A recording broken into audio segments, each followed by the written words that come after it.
अच्छा, तो तुम पूछ रहे थे कि रामचरितमानस किसने लिखा है। रामचरितमानस के लेखक तो तुलसीदास जी हैं, लेकिन चार रामचरितमानस के रचयिता शंकर जी। इसका उल्लेख है रामचरितमानस में। रामचरितमानस मुनि भावन। रामचरित जो है मुनियों का अच्छा लगता है, मुनियों को बहुत अच्छा लगता है। मुनि कौन होते हैं? मुनि साधु, संत, विद्वान, महात्मा, ऋषि, इनको मुनि कहते हैं। मुनि के पर्यायवाची है और सबका तो नाम यहाँ लिखा नहीं जा सकता है। रामचरितमानस मुनि भावन, बिरचेउ शंभु सुहावन पावन। बिरचेउ, बिरचेउ मतलब रचा, विशेष रूप से रचा, सोच समझ के रचा, उसमें बहुत ख्याल से शांति से रचा। बिरचेउ शंभु सुहावन पावन, ये बहुत सुहावन है। और कैसा रामचरितमानस है? पवित्र है रचा। इसको पढ़ने से, इसको सम्मान करने से क्या होगा, परिणाम क्या होगा? जो आदमी रामचरितमानस का सम्मान करेगा, उसका आदर करेगा, उसे मिलेगा क्या? इसकी विशेषता क्या है? त्रिविध दोष दुख दारिद्र दामन। ये तीन दोष होते हैं आदमी के: अज्ञान, आसक्ति और अभाव। ये तीन दोष, त्रिविध दोष है। त्रिविध दोष, दुख, दुख और दारिद्र, दरिद्रता, इसका ही नाश करने वाला है। रामचरितमानस जो पढ़ेगा, पढ़ेगा ही नहीं, आदर करेगा, सम्मान करेगा, उसका अज्ञान, उसकी असक्त माने निर्बलता, कमजोरी, कमजोरी और दुर्बलता किससे होती है? रोग से होती है, बीमारी से होती है। उसको बीमारी होगी ही नहीं। और दारिद्र्य, दरिद्रता, धन की कमी, ये सब चीजें उसका नाश हो जाएगा। रामचरितमानस की महत्ता है। जो रामचरितमानस का आदर और सम्मान करेगा, उसके साथ ही होगा। क्योंकि रामचरितमानस भगवान शंकर ने लिखा है, शिव ने रचा है। तुलसीदास जी तो केवल लेखक हैं, लेखक, केवल लिखने वाले। जैसे मान लो कि कोई जज है, कोई फैसला देता है, तो फैसला कौन लिखता है? उसका पेशकार लिखता है और वो उस पर दस्तखत करता है। तो दस्तखत करता है तो यही लिखा कहा जाता है। इसका लेखक तो बाबू है, पेशकार है, लेकिन जो बातें लिखी गई हैं तो रचने वाला वो जज है। वो जज की बात कही जाती है, लेखक का नाम नहीं आता है। तो इस एक ऐसा यही ग्रंथ है जिसको भगवान शंकर ने लिखा है। कलि कुचाल, और क्या करता है? कलि कुचाल, कलयुग के जो कुचाल है, कलयुग जो है बहुत दुष्ट है। इसका जो कलकी है, वो आदमियों को बुरे रास्ते पर ले जाना चाहता है, सबको भटकाता रहता है। उसके मन में, बुद्धि में बैठ करके उसका मन उसको परेशान करता है। तो कलि कुचाल कुली, कुली माने कुल, कुली माने सब, कलुष नशा, सभी पापों का ये नाश कर देता है। रामचरितमानस जो उसका आदर करेगा, जो उसका सम्मान करेगा, उसका कलयुग कुछ नहीं कर पाएगा। और जितने पाप हैं, कभी किया अगर होगा, सब पाप उसका नाश हो जाएगा। क्योंकि ये किसी व्यक्ति ने नहीं रचा है, इसको रचा है भगवान शंकर ने। लोग समझते हैं कि तुलसीदास लिखे हैं, और तुलसीदास चूंकि ब्राह्मण है, तो जो ब्राह्मण का विरोध करता है, वो तुलसीदास की वजह से रामचरितमानस को जलाता है, अपमान करता है, उसके लिखी हुई चौपाइयों का अपमान करता है, उसमें दोष निकालता है। वो सोचता है कि हम तुलसीदास का विरोध कर रहे हैं। नहीं, तुलसीदास का विरोध नहीं कर रहा है, वो शंकर जी का विरोध कर रहा है। क्योंकि ये मानस शंकर जी ने रचा है। वो भी रचे भी लिखा जाता होता है। विरचे माने विशेष रूप से सोच समझ करके, मन से उन्होंने रचा है उसको। रचि महेश निज मानस रखा। जब शंकर भगवान ने रामचरितमानस को रच लिया, रचयिता तो अपने मन में रख लिया। रचि महेश, महेश माने शंकर जी, रचि महेश निज मानस है, अपने मन में रामचरितमानस को रख लिया। पाए सुसमय, समय पा करके शिवासन भाषा, शिवा मैंने पार्वती, पार्वती जी से पूरी बात उन्होंने बताया कथन रामचरितमानस के बारे में। ताते रामचरित मानस पर, इसीलिए क्योंकि उन्होंने मानस में रखा था, अपने मन में रखा था, इसीलिए रामचरित मानस बर सुंदर, बर मन श्रेष्ठ, जो श्रेष्ठ रामचरित मानस है, धरे वो नाम ही हेर हरस, शंकर भगवान ने खुश होकर के प्रसन्नता के साथ इसको, इस नाम को रखा। खोज ही हेर, लगे खोजने की रामचरित मानस कहाँ है, मन में खोजी तो मन में था ही नहीं, वो कहा गया था हृदय में, लगे खोजने तो देखे तो हृदय में बैठा हुआ, मन में रखे चला गया हृदय में, तब बड़ा प्रसन्न हुए कि हाँ मेरे हृदय में रामचरितमानस व्याप्त है, बहुत खुश हुए। और इसको इसीलिए इसका नाम उन्होंने रामचरितमानस रखा, क्योंकि मन में रखा गया था, इसलिए इसका नाम पड़ा रामचरितमानस। तो इस प्रकार ये रामचरितमानस की एक एक चौपाई में ज्ञान से भरी हुई है।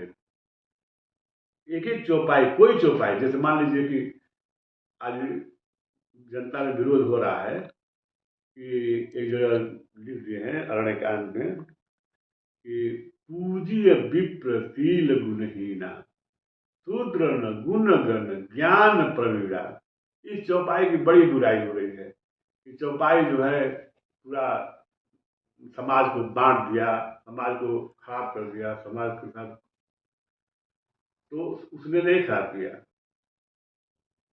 जब समझ नहीं होती किसी चीज की, तो उसका अर्थ समझ में नहीं आता है, तो लोग अपमान करेंगे ही। जब समझते, जैसे मान लो कि रात में तुम गए और एक रस्सी दिखाई दी, और तुम लोग चिल्लाने गए सांप है सांप है सांप है, और डर रहे हो, सबको बुला रहे हो, तब तक एक आदमी ने कहा कि लाइट जलाया, इतना रस्सी है। तो अंधकार में रस्सी सांप दिखाई दे रही, सांप था ही नहीं, लेकिन अंधकार में तो अज्ञान था, अज्ञानता की वजह से उसको रस्सी सांप दिखाई दे रही, क्योंकि सांप है ही नहीं है।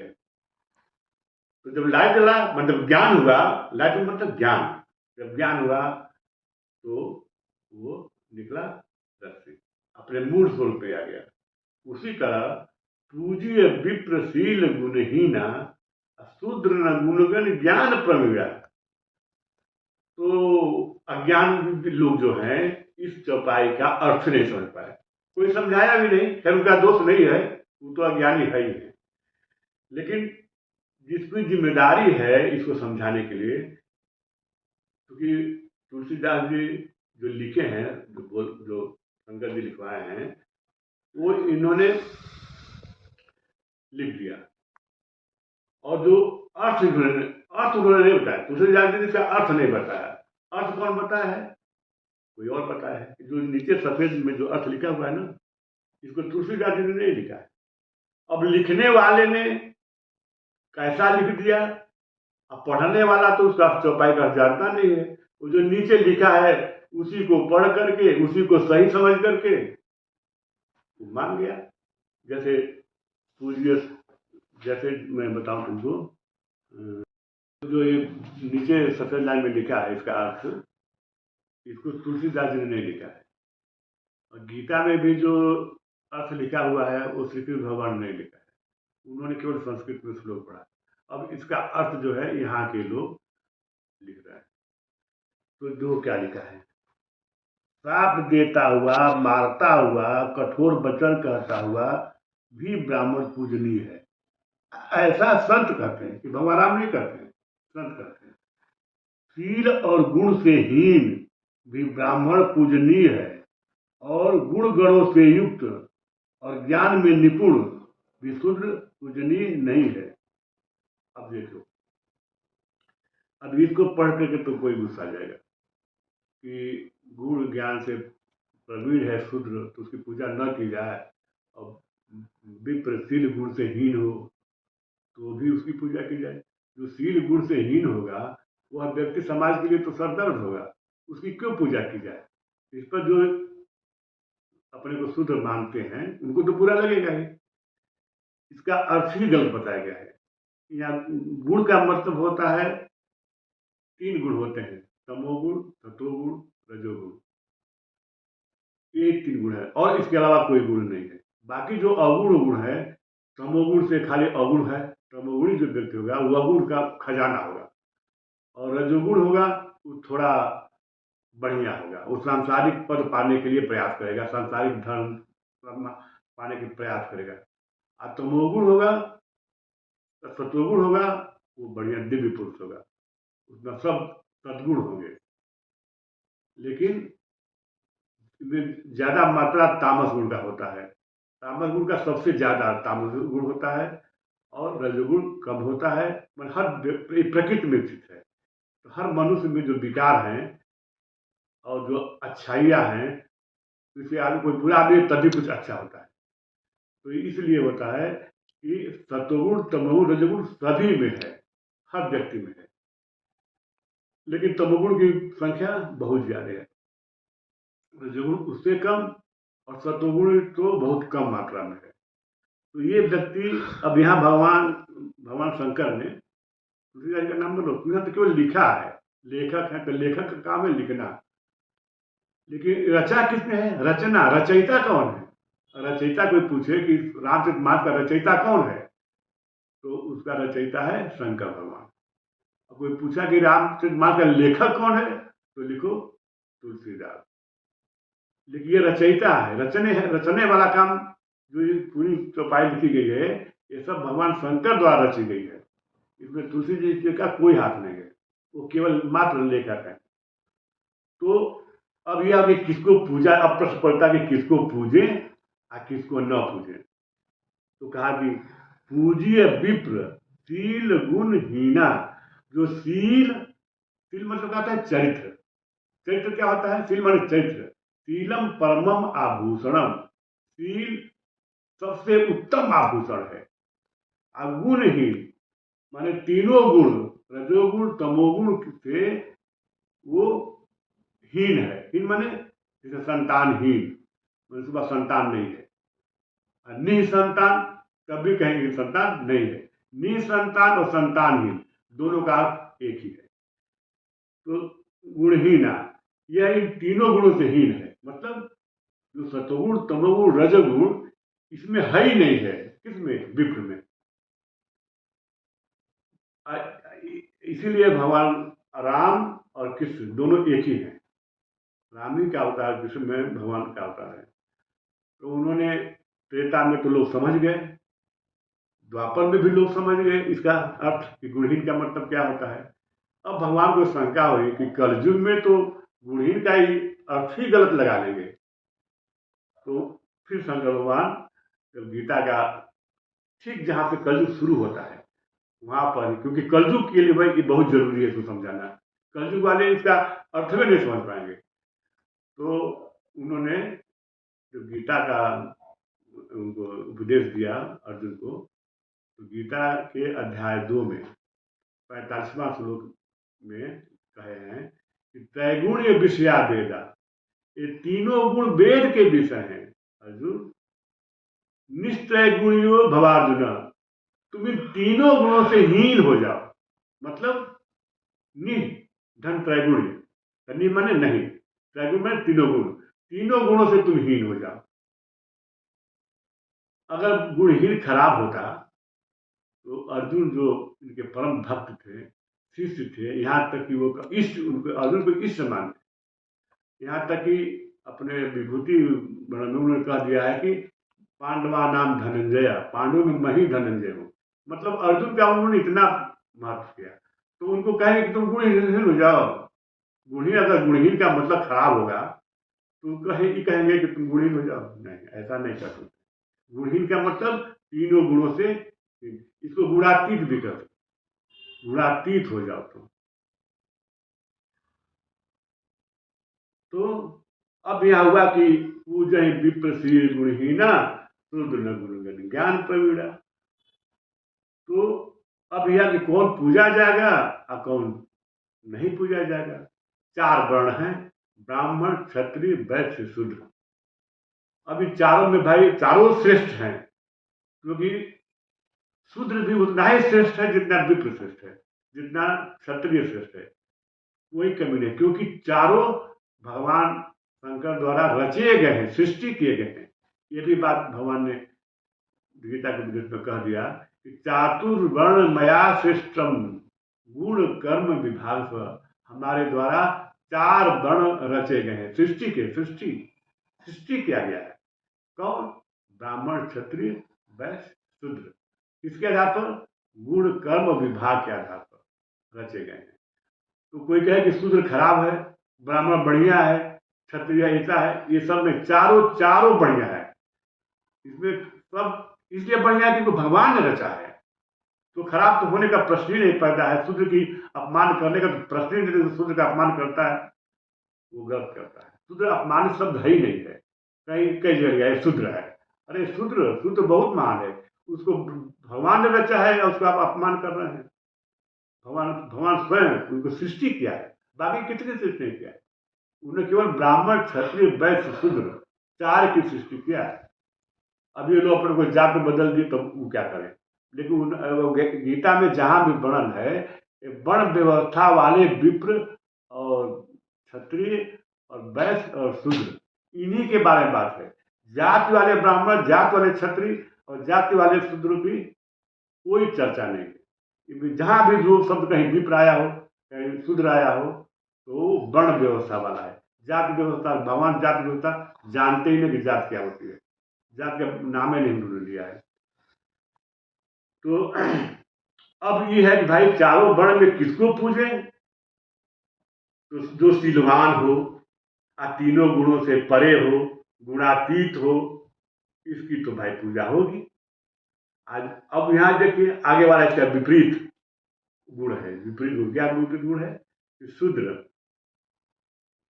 न गुण गण, और गुणों में जो गण मान समूह है, कौन? तामसी, क्योंकि सबसे ज्यादा तामसी है। तो जो तामसी गुण के ज्ञान में प्रवीण चतुर है, माने तामसी गुण को अपना रहा है, वो सत्वगुण रजगुण भी नहीं अपना रहा है, खाली ताम गुणों में भी यह व्यक्ति जिसको पूजने से मना किया गया है, वो तीनों गुण में सबसे ज्यादा तामसी गुण वाले, प्रकृति में सबसे ज्यादा तामसी गुण है। अब देखिए हो, हर अच्छा चीज कम होता है। तो हीरा कभी ट्रक से जाते हुए देखे हो, हीरा कम होता है, कोयला ट्रक से भर के जाता है। लेकिन हीरा भी है, कोयला भी है। यह नहीं है कि कोयला है तो हीरा नहीं है, हीरा है तो कोयला नहीं है। तो हर व्यक्ति में, जो भी व्यक्ति हो, इसी से बना ही है। किससे? सतोगुण तमोगुण, जो प्रकृति में स्थित है। तो में सतोगुण कम होता है, रजोगुण उससे कुछ ज्यादा होता है, और तमोगुण तो बहुत ज्यादा में होता है। तो यह व्यक्ति जो पूजने वाला नहीं है, वो तमोगुणी है, और तमोगुणी ज्ञान में चतुर है। ऐसा नहीं है कि वो वेद के ज्ञान में चतुर है। कुछ लोग टीवी पर आ रहा था कि पूजय विप्र सकल गुणहीना शूद्र न पूजय वेद प्रवीणा। अरे वेद में जो प्रवीण होगा उसको क्यों नहीं पूजा जाएगा? यहाँ कहा गया कि वेद पाठी विप्रम भवे, खाली वेद पढ़ने से विप्र हो जाता है, और वो वेद में प्रवीण है तो बहुत पूजनीय है। अब देखिए ऐसे तो लोग अर्थ लगाते हैं। यहाँ साफ लिखा है कि शील गुणहीना, तो इसको सकल गुणहीना पढ़ते हैं। सकल माने सब गुणों से हीन, और कुछ नहीं है, खाली गुणों से हीन है, शीलवान नहीं है वो। और यहाँ लिखा है कि गुणगण ज्ञान प्रवीणा, उसका ज्ञान कैसा है? गुणों में सबसे ज्यादा तामसी है, वो तामसी ज्ञान में चतुर है। वो रजोगुणी ज्ञान में चतुर नहीं है, वो सतोगुणी ज्ञान में चतुर नहीं है, वह चतुर है तमोगुणी ज्ञान में, अब प्रवीण है, बहुत चतुर है। माने तामसी गुण को बहुत प्रेम से अपनाता है। अब यहाँ अब देखो, विप्र, क्षत्रिय और शूद्र और वैश्य, ये चारों गुण है। और चारों जो विभाग बनाए हैं भगवान ने, इसको लिखे हैं कि परिचर्यात्मकम कर्म शूद्रस्य शूद्रस्यापि स्वभावजम, जो शूद्र होता है वो परिचर्यात्मकम कर्म जो है उसको स्वभाव से है। अब कहोगे कि परिचर्या, परिचय किसे कहते हैं? परिचय धन आत्मकम, परिचर्यात्मकम, इसमें हो जाएगा यण संधि है।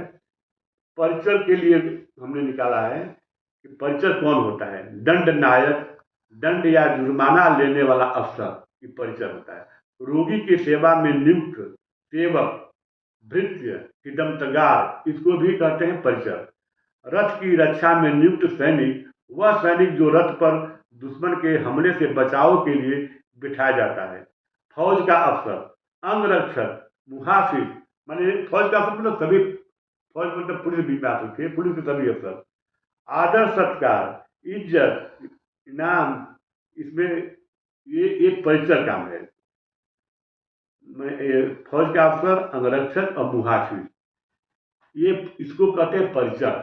तो परिचर्यात्मकम कर्म, ये जितने कर्म है शूद्र को स्वभाव से है, उसको बल नहीं लेना पड़ता है, स्वभाव से ही वो है।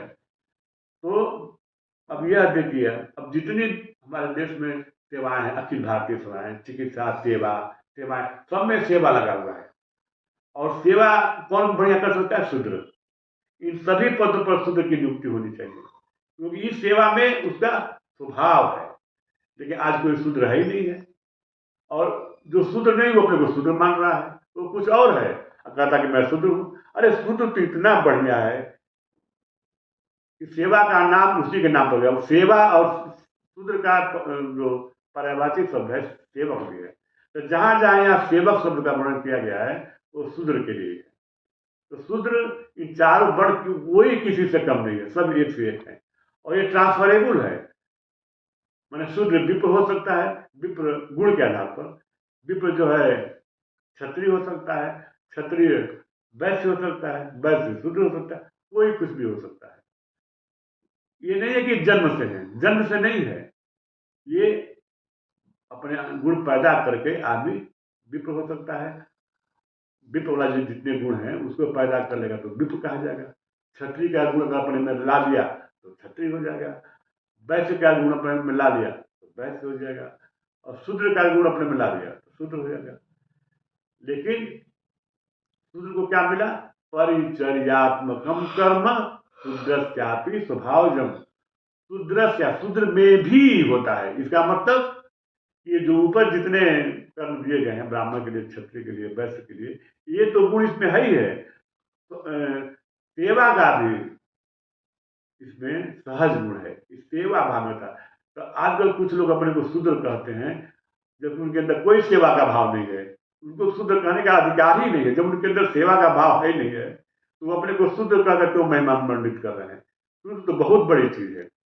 लेकिन कहीं कहीं यहाँ के लोग जो कि ज्ञान नहीं है वो शूद्र को निंदित शब्द से प्रयोग करते हैं, तुम शूद्र हो। ये बहुत, शूद्र कहाँ है? शूद्र तो बहुत बड़ी चीज है, जिसमें सेवा का भाव है, वो शूद्र है। तब अब ये हुआ कि तो इन्होंने पूजने के लिए बताया किसकी पूजा की जाए। अब सील, जिसका चरित्र उत्तम है, शीलम परमम आभूषण, शील परम आभूषण है, मैं सर्वोत्तम आभूषण है। तो आभूषण, अब तुम कहोगे आभूषण का मतलब क्या होता है? आभूषण मतलब सोने का बना हुआ चीज आभूषण होता है? नहीं, यह सोना चांदी हीरा ये आभूषण नहीं है। लिखा है कि पृथिव्याम थ्री रत्नानि, जलम, अन्नम, सुभाषितम। पृथ्वी पर केवल 3 रत्न है। जल जो आदमी को प्राण बचाता है, अन्न जो जीव को मरने से बचाता है, और सुंदर वाणी, सुभाषितम, मधुर वाणी सबके साथ, यही 3 रत्न है। इसके अलावा कोई रत्न नहीं। लेकिन पाखाड़, मूर्ख ही पाखाड़ खंडेसी, लेकिन जितने मूर्ख हैं वो पाखाड़ खंड, पत्थर के टुकड़ों को, जैसे सोना है, ये आपका हीरा है, इन कण को मूर्ख ही पाखाड़ खंडेशु रत्न संज्ञा विधीयते, इनको रत्न कहते हैं। तो जो चरित्र जो है ऐसा रत्न आभूषण नहीं है।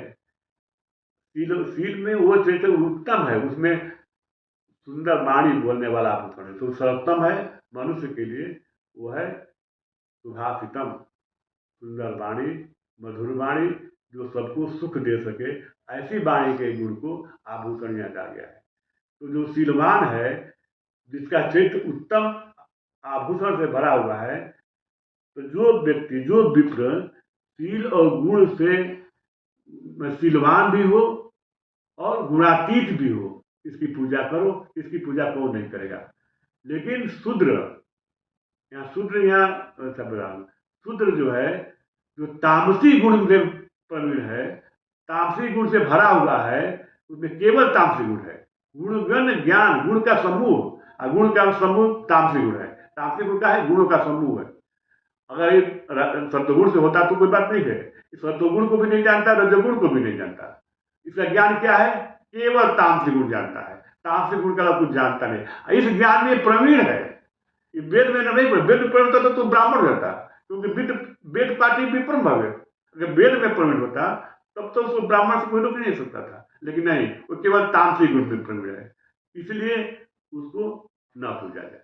अब यहाँ ये भी हो सकता है कि पूजी शूद्र शील गुणहीना, गुण और हीन में अगर गुणवान है, गुणातीत है, शीलवान है, अब शूद्र भी है, तो उसकी पूजा करो। अब और विप्र गुण गण ज्ञान प्रवीणा, आप विप्र जो है तामसी गुण से प्रवीण हो तो इसकी पूजा न करो। आप ये भी कर सकते, पूजी छात्र शील गुणहीना, अशूद्र वैश्य न गुणगण ज्ञान प्रवीणा। ये भी कह सकते हो कि पूज्य वैश्य शील गुणहीना, छात्र न गुणगण ज्ञान प्रवीणा। क्योंकि चारों वर्ण तो एक से हैं, सबका महत्व है सब। लेकिन हाँ, पूजनीय की बात हो रही है कि पूजा किसे जाए भाई, किसी ने सोचा कि भाई किसकी पूजा की जाए, किसको न पूजा का। तो यहाँ विप्र और शूद्र से मतलब नहीं है, जो व्यक्ति कोई हो। बाकी उस समय तो इनके पास चारे वर्ण थे, तो और किसी का नाम उन्होंने नहीं लिया। अब चारे वर्ण में चार वर्ण की बात करनी है। लेकिन जो भी व्यक्ति पूजवाना चाहता है आज के जमाने में, अगर वो औरत है, पुरुष है, अफसर है, उसको शीलवान होना चाहिए और गुणातीत होना चाहिए, तो उसकी पूजा होगी। अगर तामसिक गुण में प्रवृत्त है तो उसकी पूजा नहीं होगी। आप यहाँ ये सब ट्रांसफरेबल है। अगर यहाँ शूद्र आ गया तो ये भी बढ़िया है, पूज्य शूद्र, शूद्र ज्ञान गुणहीना, आप विप्र गुण गण ज्ञान प्रवीण, ये भी कर सकते हो। क्योंकि विप्र शूद्र से मतलब नहीं है, दोनों पूजनीय है। लेकिन वह नहीं पूजनीय है जो तामसिक गुण से ओतप्रोत हो, उसका ज्ञान को तामसिक गुण के अलावा कुछ जानता ही नहीं है। ठीक। अब ब्राह्मण जात से ब्राह्मण हो गया, क्षत्रिय जात से ब्राह्मण हो गया, वैश्य जात से, लेकिन शूद्र की जात नहीं है।